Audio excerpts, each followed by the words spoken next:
Quick lawn tip, how do I get the lines in my lawn like an MLB baseball field? Now these are known as lawn stripes, and it's actually a lot simpler than you thought. Some mowers will actually stripe right out of the box. The way this works is when you go one direction, if I go up the lawn this way, the lawn actually lies like that.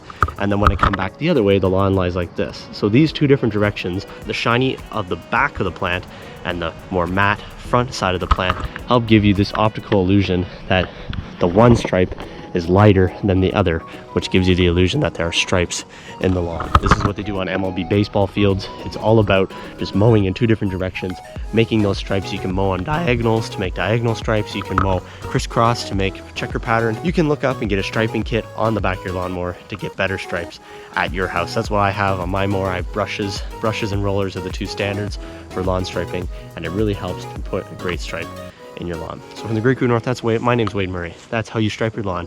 And as always, subscribe for more short lawn tips like this one.